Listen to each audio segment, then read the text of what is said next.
today's discussion. This stands as a very important session where we work out the way forward with our state partners, with country partners, and with MNRE. And we're going to be having deep dive discussions on the technology, both for turbine and building robust supply chain in the future component manufacturer. Also discussing some of the best practices on grid management, on RE integration, green financing, promoting offshore in the country, and further. So I invite our moderator of the session, Mr. Alok Barara, the CEO and publisher, India Infrastructure Publishing. Our panelist of the session, inviting Mr. Dinesh Jagdale, respected Joint Secretary, Ministry of New and Renewable Energy, Government of India. Mr. KP Rudrappaiah, the Managing Director, Karnataka Renewable Energy Development Limited, Government of Karnataka. Mr. M.A. Plis, General Manager of Maharashtra Energy Development Agency. Mr. Martin Hansen, Deputy Director General, Danish Energy Agency. And Mr. Gonzalo Alfonso Navarro Hernandez, Economic and Commercial Counselor, Embassy of Spain in New Delhi.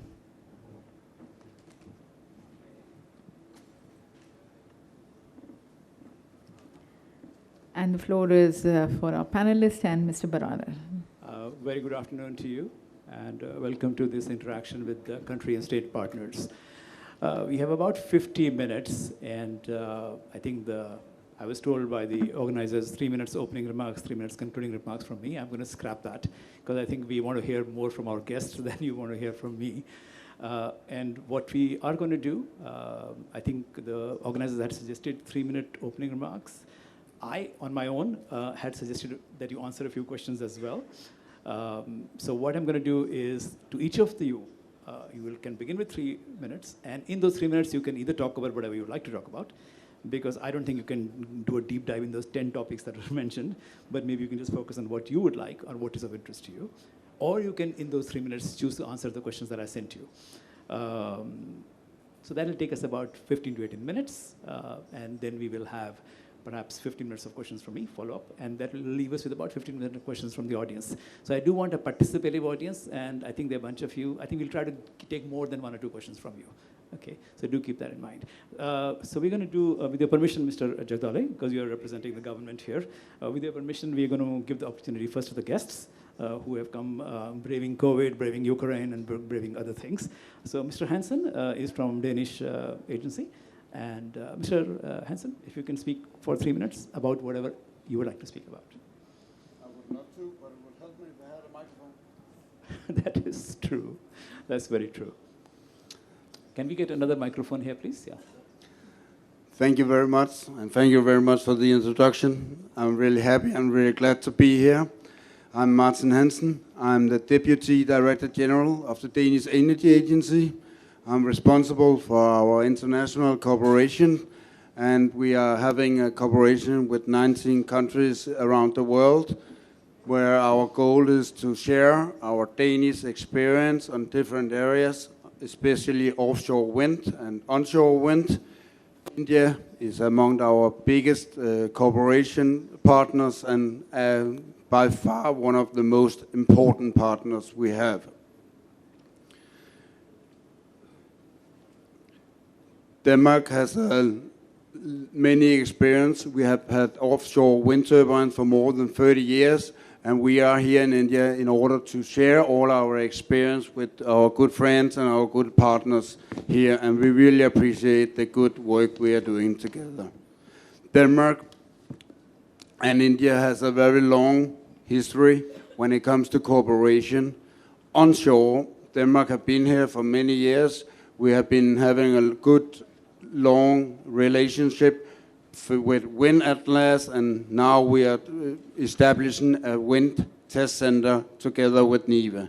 So onshore, we had a lot of good experience today. And actually, India is one of the world's largest onshore markets, and I think you should be a little bit proud of that. Based on the success onshore, Denmark and India is now on a journey where we start focusing on cooperating on offshore wind. In September 2021, our Honorable Minister Singh and the Danish Ministry of Climate and Energy, they launched a Center of Excellence on offshore wind and renewable energy. Within this Center of Excellence, we are together with the Ministry of New and Renewable Energy, we are sharing knowledge on offshore wind. We have 30 years of experience in Denmark, and we are here to ensure that we learn all our failures and our successes in the hope that you can leapfrog when you are going to achieve your very ambitious targets. There have been in the Center of Excellence a huge progress. I just want to highlight a workshop this morning which I had the pleasure to participate in with Jack Dale, where we presented a financial modeling report on offshore wind. This report shows the finance, the numbers, the data behind the offshore wind turbines. Is focusing on levelized cost of electricity, and it also focuses on the viability gap funding for a potential first offshore wind turbines park. There were a very good discussion at these workshops, and I just think it underlines that there's a huge interest in offshore wind in India, and we are here to try to share our good experience with you. I see offshore wind as a reliable, as a cost competitive, and as mainstream renewable technology, and I see renewable energy and offshore wind playing a major role in the Indian energy system, complementary with solar, onshore wind, and so on. Thank you very much. Thank you, Mr. Hansen, and I'll have a few more questions based on what you said and others as well. We will next go not to Spain, because the gentleman actually I think is based in Delhi, if I'm not mistaken. So we're going to go to Mr. Rudrappaiah, who's come from farther in Bangalore. Mr. Rudrappaiah, 3 minutes for you, sir, to talk perhaps about progress, opportunities, and whatever else you'd like to speak about. Very good afternoon, ladies and gentlemen. Thank you, Mr. Alok, for that introduction. Myself, Rudrappaiah, Managing Director, Karnataka Renewable Energy Development Limited, Bengaluru. Karnataka is a pioneer in bringing out the new policy initiatives way back in 2009.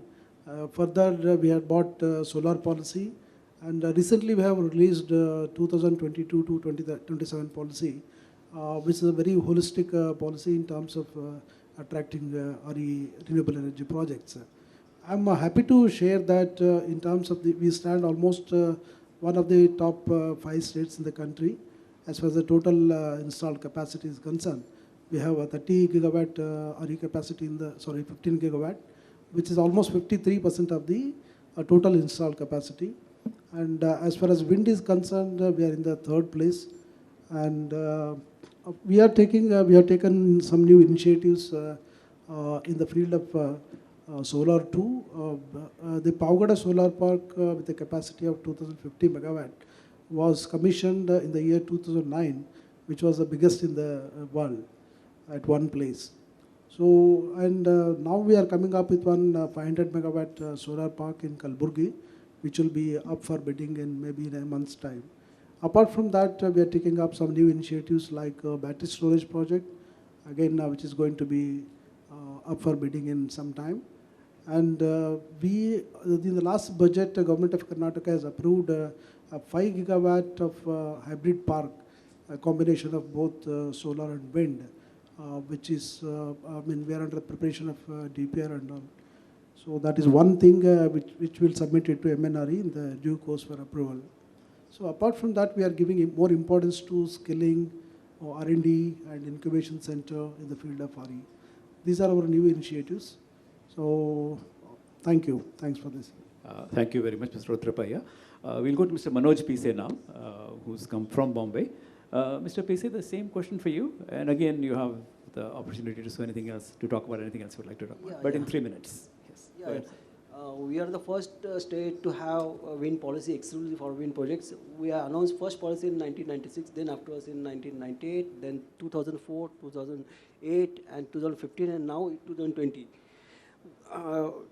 we have very good installations, and we have around 51 sites which has more than 200 watts per meter square wind power density.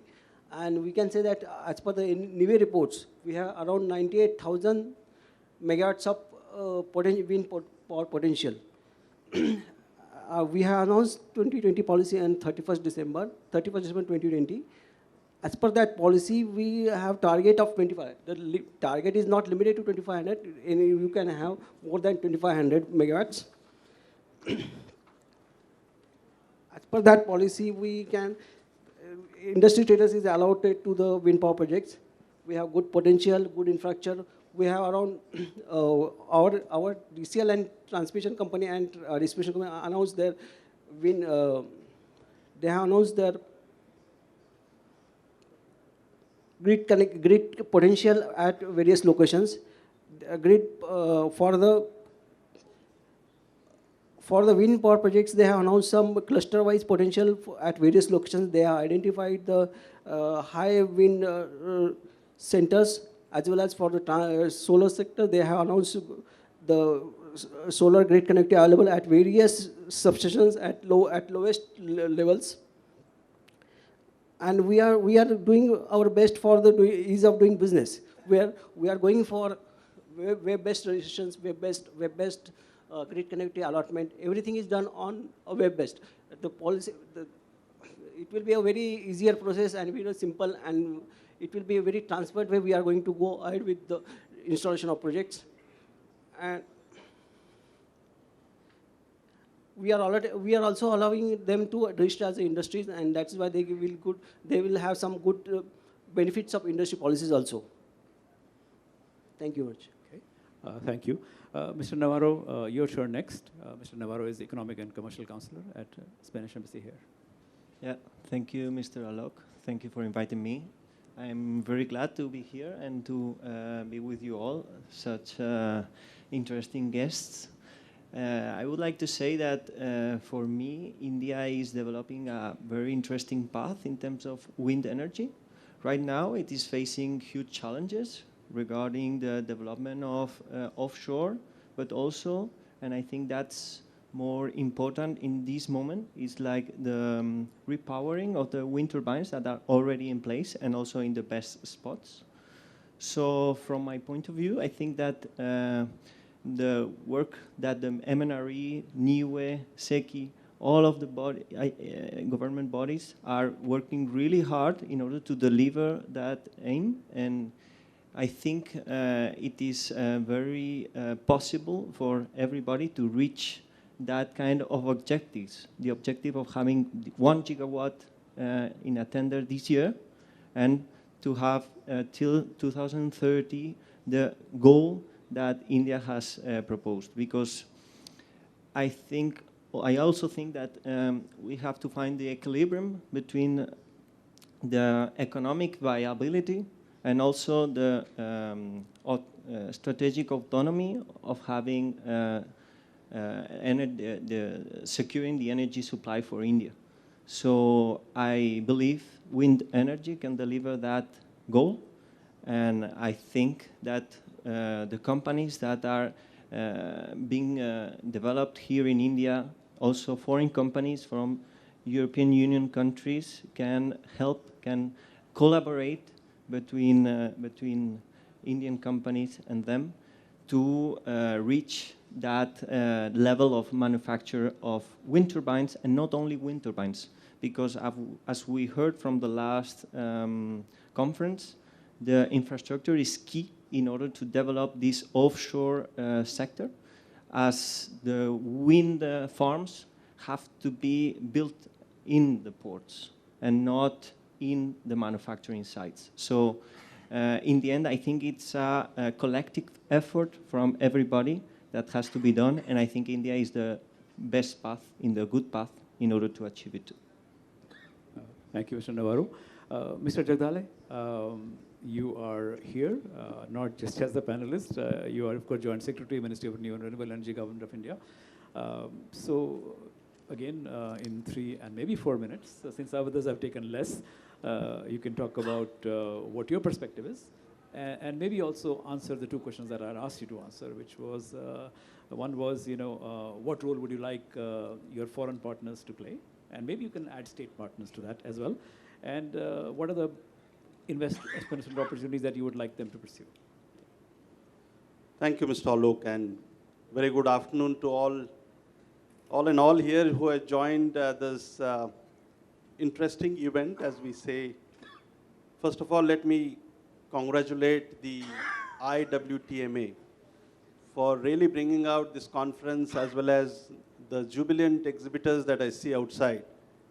It brings smiles on everybody's face, and that is what we thought is the right beginning of the financial year 2022-23. Hats off to Dr. Giri here, who has made this possible. And my compliments and congratulations to KREDL, who I understand has signed 6,000 megawatt of wind yesterday. So that's another feather in the hat that we can say. My home state, Mr. Plis has explained the policies.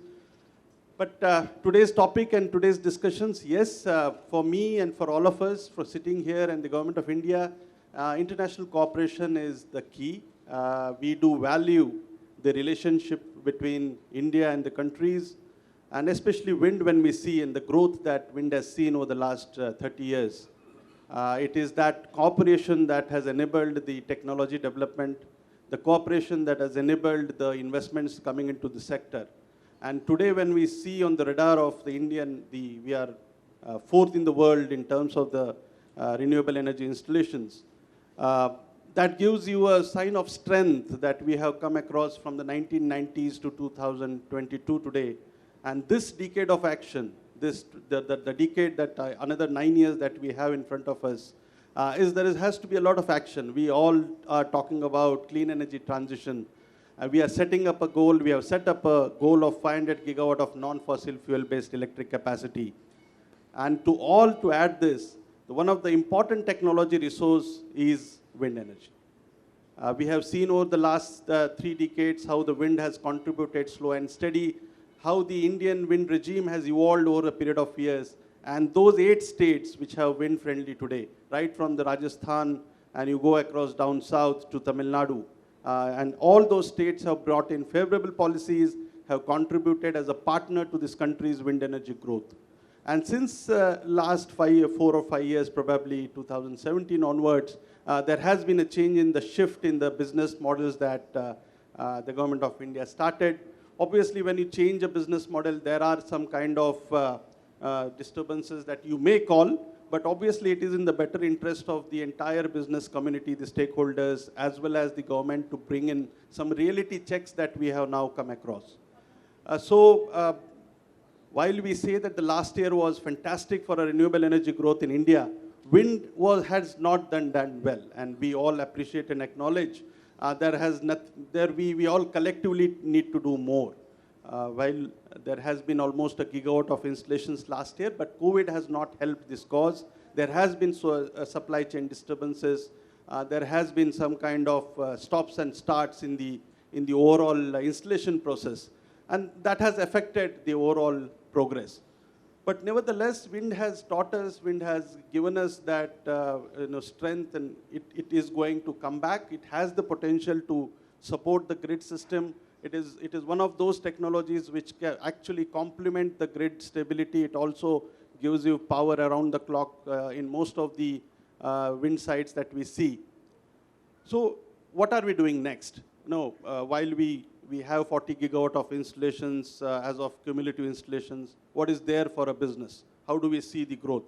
If you just look at the optimized report of the Central Electricity Authority, which talks about 140 gigawatt of wind to be added by 2030.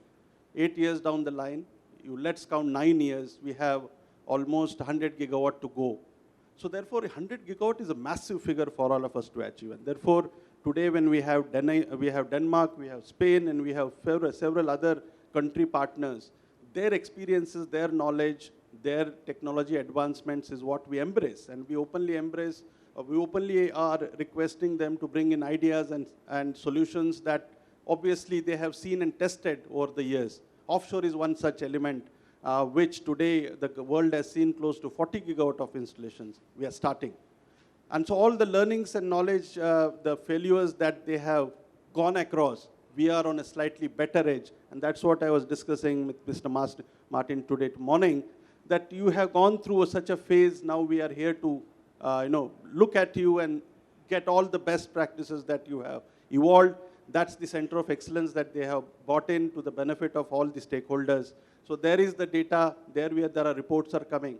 So offshore is going to be a very promising sector for all of us. And we also had been discussions with the Spanish team, with the Norwegian teams, the UK teams, with the Germans, US, Japan, and everybody is very, very bullish on the Indian offshore grid, wind energy sector as well. Onshore is going to remain, onshore will steadily progress. We will also have to bank on offshore. But to achieve that 500 gigawatt non-fossil based targets, every technology, every bit of project, every bit of electrical unit that is generated is important. And therefore, I see very, very exciting times forward. As the ministry, we are open to ideas.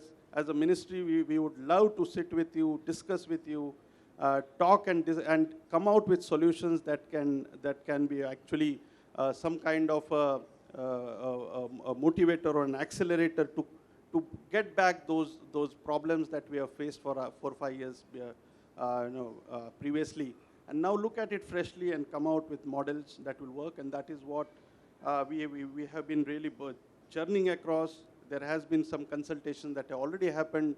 We are looking at the business models, whether they have given the derived result, and if they are given, is it necessary for us to now slightly bring in some more nuances into it, trying to bring some more elements that will add on to the rate of progress of wind energy installations in India. And collectively, I can say together, you and us can make this happen.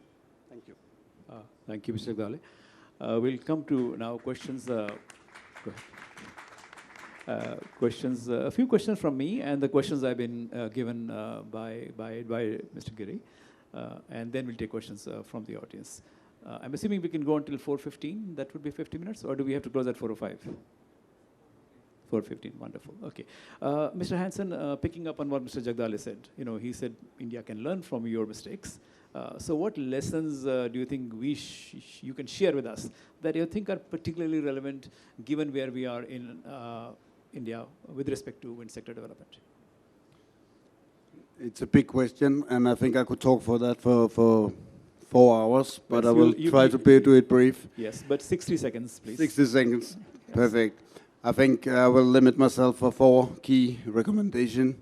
First of all, I think it's absolutely crucial to have political ambitions. It's really important to have policy action, and it's really important to have political action plans so we can see that there is a will to have offshore wind. So that's the first thing. The second thing is long-term planning. I think it's absolutely crucial to have a pipeline of offshore wind parks so we can see there's more than one coming. And then at the same time to have a good planning when it comes to our transmission grid. That's another recommendation. Then I think when it's going to invest in offshore, the lesson learned from Denmark is to establish a very attractive environment for investments. Our first tender process offshore were pretty expensive in 2010. The latest one in December 2021 was a zero bid. Actually, the state was receiving money from the bidders, and that's because we have a close dialogue with the possible investors to reduce the risk. The final thing I will highlight is that we need an open, free market with a lot of competition. That's the lesson learned in Denmark, that will drive down cost. Thank you. Mr. Navarro, the same question for you. What can we learn from experience of Spain as well as experience of Spanish companies elsewhere? Yes, I would say the same thing that has been said earlier, and also I will follow the words of Mr. Martin. I think that simplicity is key in order to achieve what the government needs and also what the companies are looking for. Simplicity in order to have predictability, certainty, and also in order to have transparency. I think that price cannot be the main aspect in order to reach that goal, that quantity goal that the government of India has. But we also have to take care on the numbers. So the studies that have been done in terms of finding what is the best business model, the financial modeling of having these offshore wind farms in India soon is a huge step forward in order to limit or reduce lead times in terms of offshore wind energy, as it is quite a complicated business model to put in place. So reduce these lead times is key in order to gain momentum of having machines running earlier. And to reduce that, government has a very key thing to do. Okay, I have a question for you, since Mr. Jagdale is here, and we should take advantage of his presence, no, but just to take advantage of your presence. So my question is, what would you suggest, Mr. Jagdale? What will make it easier for Spanish companies to do business here, or to be able to develop the wind sector, help develop the wind sector here? So what is your suggestion to him? What is your submission to him? That's a very tricky question, especially I will answer on your behalf. Mr. Jagdale here. Spanish companies are already very keen to invest. Yes, and okay, so nothing more needs to be done then. Yeah. A lot of Spanish companies are here, and a lot of more companies wants to come here. Okay. And especially in terms of offshore energy. In Spain, offshore energy hasn't started yet. We are only in a testing status, but the problem is that the depths of seabeds in Spain is very, very high, above 50 meters. So we are in a process of developing floating beds for the wind farms, and this is why it's taking longer. So my question to you is: what suggestions or submissions you have for Mr. Jagdale?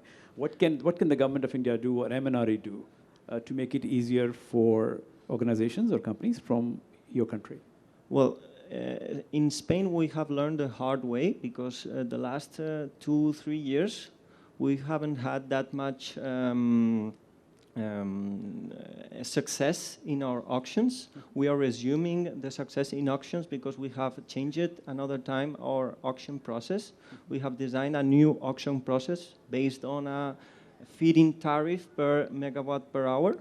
But this feed-in tariff has specific aspects, which are we have introduced a minimum and maximum threshold of operational hours, and also it is adapted to the technology that is auctioned, and it is for a limited period of time, between 10 to 15 years. So we have introduced some kind of stability. So you would like India to consider that?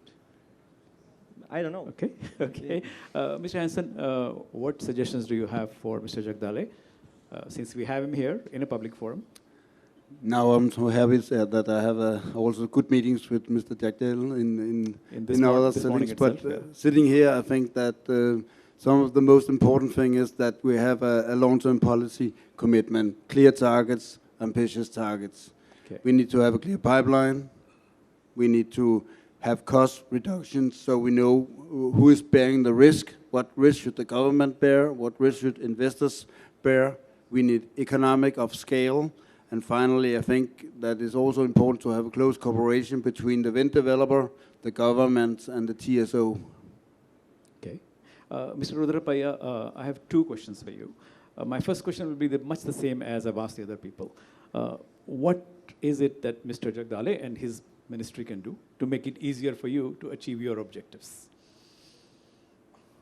Basically, and I understand that you talk to him all the time and you probably have made recommendations, but we would like to know what it is that you would like him to do. Basically, whatever our key projects which were coming up, anyway, we have all the support from the MNRE, but the key projects which were coming up, especially from the state of Karnataka, so we need speedy clearances.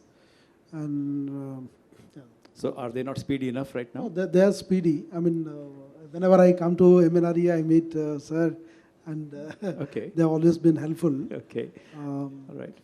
Okay. And before I ask Mr. Jagdale to respond to all the suggestions and submissions, I'm going to Mr. Pise. Mr. Pise, what is it that you would like MNRI to do to help you with your plans? We need more CTU connectivity for our state. May not be from MNRE, it's under MOP. Okay. Yeah, and because with CTU connectivity, we can have more national projects than the state projects. Okay. Let me now go to Mr. Jagdale. So, Mr. Jagdale, to begin with your response to suggestions from our country partners, but then also what is it, how is MNRE helping the states, not just Karnataka and Maharashtra who are here, but other states as well. So two different areas. Yes. Thank you, and thanks the Karnataka and Maharashtra. They have been front runners in bringing wind to the mainstream in the early years, and but the good part is that both these states have a lot of potential still. Obviously, the transmission connectivity, which Mr. Pise just talked about, yes, that most of the sites that have been earmarked now are being on the radar for upgradation in the, or you are putting on the construction of the transmission lines to be done in those areas. But Karnataka, obviously, the Karnataka has a very good strength in terms of the resource, the land and the sites. And I see all the development that happened in the earlier years was towards the western and the southern part of the Karnataka, and now the entire eastern, northern part of Karnataka, which has good winds, which has good connectivity, whether it's the Bijapur, whether it's the Gadag, whether it's the Pavgada, as they mentioned about this largest solar park yesterday. But all these sites are there. What we are doing as MNRE is the state center coordination. I think we are receptive to their ideas. Obviously, what I believe, this partnership only has made this possible, and it is the states who do most of the bulk of the groundwork. They help in getting the clearances. They are helping us on the land. Us, when I say us, means the developers. Our job is just to bring in guidelines and tenders, and most of the work is those developers and the states, with the states which they are doing it. So I appreciate the efforts that KREDL, MEDA, and everybody is doing, and other states, when I say they are doing in terms of. So what more we would like to do is, I think, if possible, they could also look at some state-specific tenders. Obviously, Rajasthan has taken lead on that. They have earmarked SECI themselves to, but then the location is based out of Rajasthan. Similarly, there can be some efforts made by Maharashtra as well as other states as well, so that the installations do happen in their states. But going forward, we will see more and more of these sites utilized, because we cannot earmark on one particular location, geographic location, which has given some dividends. But we'll have to spread our assets across the states. And we have that flexibility and the resource that is across all states. We do have a lot of potential sites that have an average PLF which is above the techno-commercial threshold that is required. So I see in the next 8 years, 9 years down the line, all these states, including Madhya Pradesh, Maharashtra, Andhra, apart from obviously Karnataka, Tamil Nadu, which are always in the forefront, and Gujarat, but all the other states also will come into the forefront. It's a collective federalism, I can say, and we are always in partnership with the states. And your comments on what you heard from Mr. Navarro and Mr. Hansen? Yeah, so I think in fact, Mr. Navarro, we had, in fact, he was also a part, we had a good virtual stakeholder with the Spanish developers, and one of the largest developer, which is Iberdrola, they had some recommendations. Obviously, the offshore, specific to offshore, because both Denmark and Spain are working on offshore, including some of the other countries, we are also looking at offshore. We have long coastline, we have different wind speeds, we have different seabeds. So the planning that is going to go into the Indian offshore development has its own variety of parameters that needs to be looked in. So we are all considering that, but just to share with all the audiences as well as you is that we do have a very, very strong partnership with Danish Energy Agency, which is DEA. And I have most of their colleagues, being discussing in and out.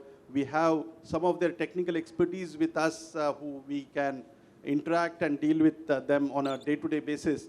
So what they have brought us also is the learnings, which we have incorporated in our business cases and the discussions paper that you set out. So we will definitely look into it. fortunately, we have a good seabed. We don't have to go right to the floating as of now, because we have ample sites that have a depth less than 50 meters below the sea level.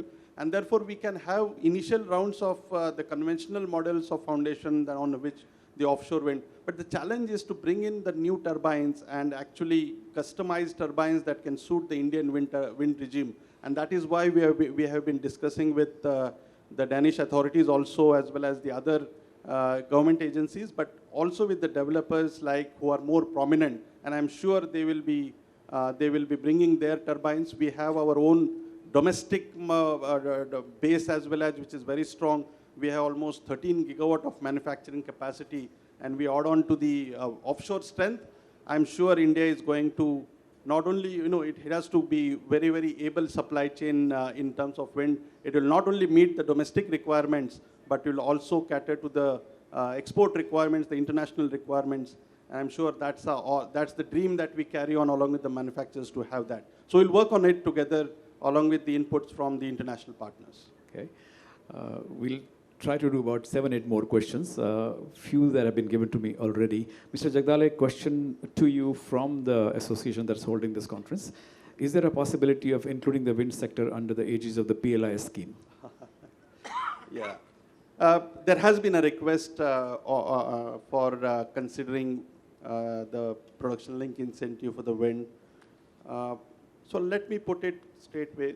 The production link incentive sector were introduced to those sectors which needed some support. And when I say support in terms of India had a very weak manufacturing base in terms of, you look at the various sectors, you look at solar. Now, we had a very small manufacturing capacity in terms of solar. Vis-a-vis, if you look at the wind has a very strong domestic manufacturing base, very strong, capable manufacturers with a very skilled and very, very talented people that they are leading. So that advantage we have. Now, that has already secured the domestic market. They're exporting. We have that. What we are doing at the moment is we are giving those concessional duty certificates so that their cost, raw material cost reduces. Now we have to look this holistically, whether how can we place this PLI into the overall game. That needs a very detailed deliberation and a very lot of convincing that is required, because at the moment I feel the Indian wind manufacturing base is on strong footing. Okay. There's another somewhat leading question that also comes from the association for you. Do you think that having a mandate of only round-the-clock RE tenders from the government will lead to greater penetration of firm RE in the grid? So I think they are already giving their answer in the question. No, but what's your thought? Round-the-clock wind definitely has an advantage, and we have seen in some of the earlier business cases that we have come across that when we have to go round the clock, the wind plays a prominent role, and therefore, while we move from a variable RE from variable RE to a very dispatchable RE scenario, I am sure wind will play an important role. And some of the models that we have seen, that wind has an advantage. And as we grow more and more into wind, along with solar, obviously solar will take slightly more capacity than wind, but more the wind, less is the burden on the storage. So we'll look at this very, very holistically as the business models go forward. And I'm sure round the clock, dispatchable RE, we have to add that dispatchable RE would be critical for us to go forward and take the base load shifting from the conventional fossil fuel to more and more of RE. Okay. We'll take a few questions from the audience now. We'll take it, if people with the mics, if you can come here, and I'm afraid I'm not wearing my glasses, so you'll have to stand up on the my right here in this column. Are there any questions here? And if you want to ask a question, please stand up so I can see you for sure. Yes, there is a question in the back. Could you get the mic quickly to him? He's on the left side, back. And sir, your name, organization, and who you would like to address the question to. And please don't say the entire panel, otherwise we will have only time for your question. Go ahead, sir.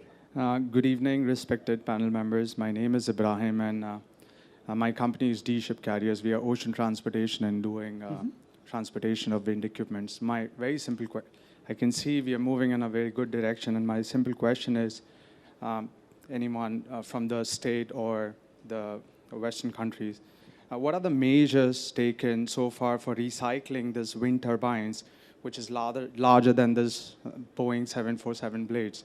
Because I know it is a very challenging to transport this or logistics-wise to carry over there. That's a very, very good question. So probably we should go to somebody who already has that issue or has done something in that area. So maybe somebody Mr. can Hansen, highlight maybe over there Mr. on Hansen. that particular point. Yeah, Mr. Hansen, because yes, recycling of wind turbines. Recycling of the wind turbines is something which you can highlight maybe. Thank you. Thank you. That's one of the most hot topics in Denmark at the moment. We have a lot of discussion about how we can reuse and recycle the blades.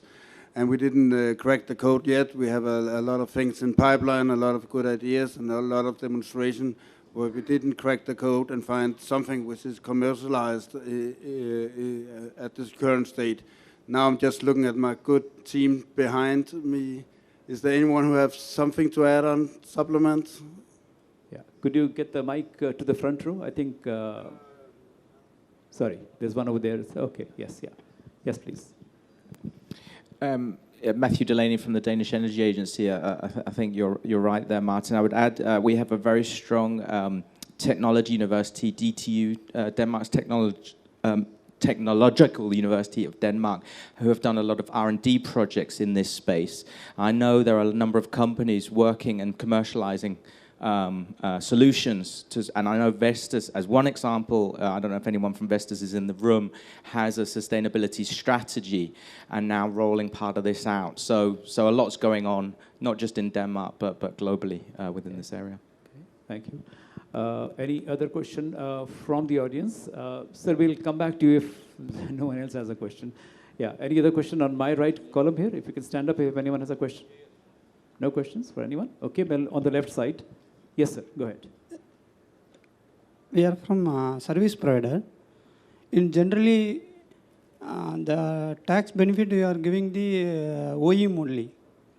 Why we will not give the service provider? Because now is only service provider is the main role of windmill maintenance.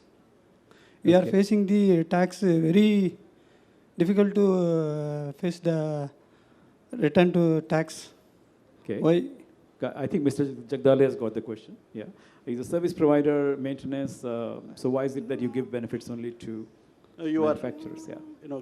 You'll have to elaborate. But are you talking of the direct taxes or the indirect taxes? Both. What? Both. Oh. Yeah, because now totally in windmill industry, doing service provider is the main role of now. We are importing from other country.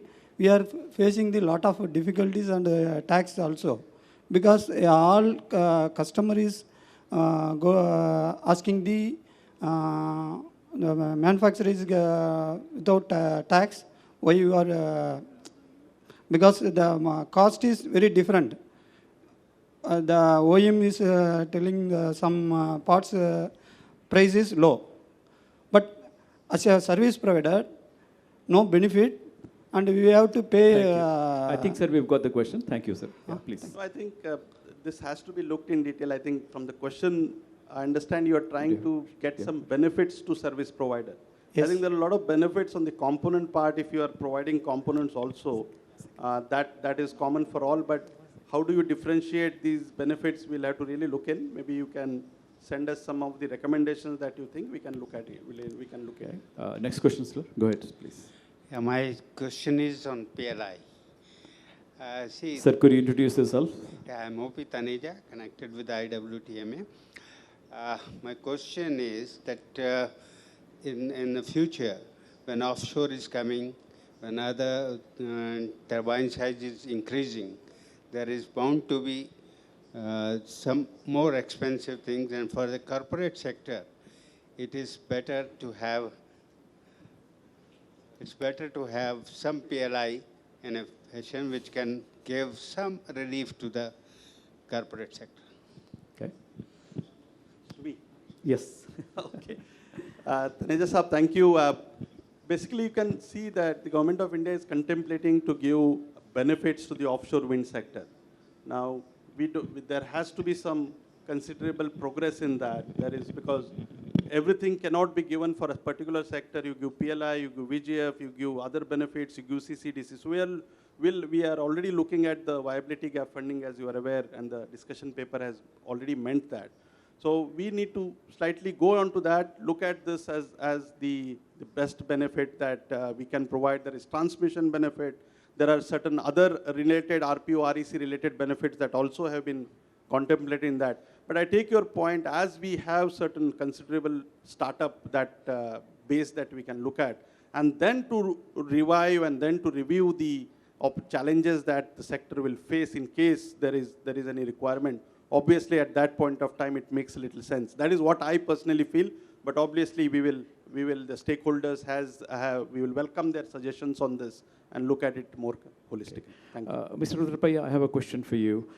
What lessons can you draw from experience of Gujarat or Tamil Nadu while you're looking at development in your states? Basically, I mean, as far as wind is concerned, we stand number 3, as I told you earlier. Right. This has been possible because of our holistic key enabling policies. But what will you be doing differently from what has been done those 2 places? Exactly. Now we want to embrace all the new technologies which are coming up. We are exploring all the things. Even we are having a 360-degree view of the entire RE thing. Basically, we are starting an innovation center, incubation center with Indian Institute of Science to attract startups in this field. Apart from, we are also having a tie-up with the NSDC, National Skill Development Council, especially to develop a skilling center of excellence for the, basically for the O&M of windmills and things like that.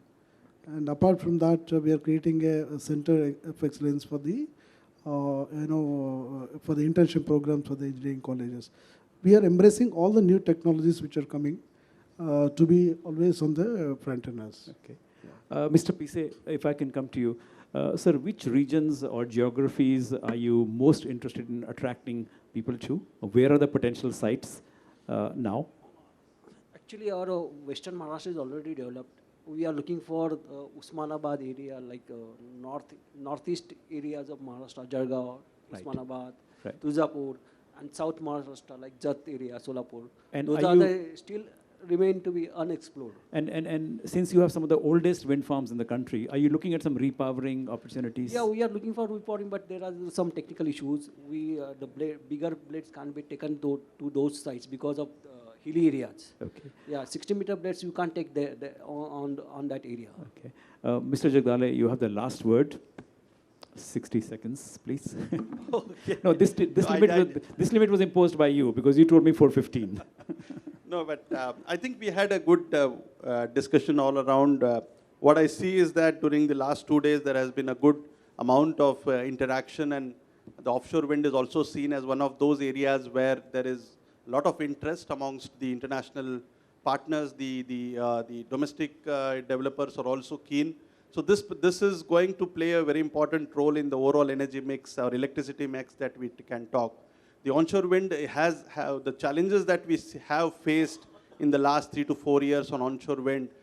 Those we are actually trying to now see how can we look at those freshly and come out with a certain interventions that can lead to the onshore wind growth also. But I want to reiterate that the Indian wind domestic manufacturing industry is a robust industry that has fed to this country and the world for almost 30 years down the line. So with the current technology that they have, 3+ gigawatts, some of the largest turbines in today we have is around 3.6 megawatt. So the turbines have evolved over a period of time. And considering that we have the potential to the good wind resources sites available, the Indian evacuation network is more robust and strong. And with the technology that is available, I think the risk mitigation elements are there into the system. As the government has taken a lot of efforts in also bringing in a lot of clarity and long-term risk mitigation that is evolved in the overall power purchase agreements, the power sale agreements as well. Plus on the overall investment scenario, there was a question which we didn't deliberate, but that was on what we can do to attract foreign investments. We have 100% FDI approach, that is already there. And the payment security mechanism, which is one of the key elements that developers do perceive as a risk, has already been taken care of. And that has also been upheld by the highest authorities in the government of India. And that is why we think that we are in the safe zone for the next 8 years down the line. And we are here to achieve the 500 gigawatt target. Okay. We'll make our efforts. I think that was a fantastic last word, and we are grateful for that. 30 seconds, if I can, you can bear with me 30 more seconds. The reason we are here, I have to plug, sorry, we are publishers of Powerline Magazine and Renewable Watch Magazine. Both of them, I think, are leading magazines. We also do RE Global, which is the global website. Also Global Transmission, which is also a company that does conferences, research, and websites related to electricity transmission. I think Mr. Hansen might have spoken at one of our conferences in Europe last year. Am I allowed to thank the panelists, or is that MC's prerogative? Okay, it's your prerogative. Okay. All right, please, back to you, please. You can definitely thank, but yes, the token of gratitude comes from us, from the organizers, which I would like you to kindly present it to our speakers.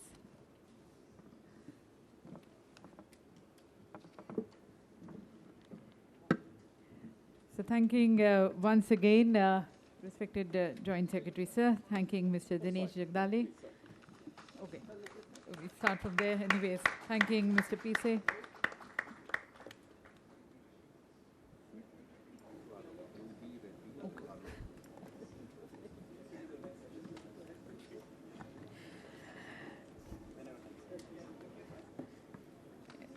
Thanking Mr. Hernandez, thank you. Thank you now to Joint Secretary.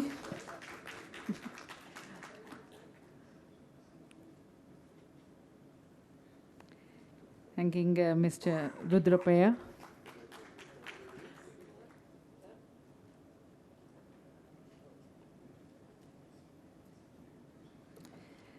And thanking Mr. Martin Hansen. To thank Mr. Barara, may I request Mr. U.V. Singh to please join and present the memento, expressing a thanks for this excellent moderation of this session. Thank you. And if I can request a group photograph to all of you. If you can. Yes.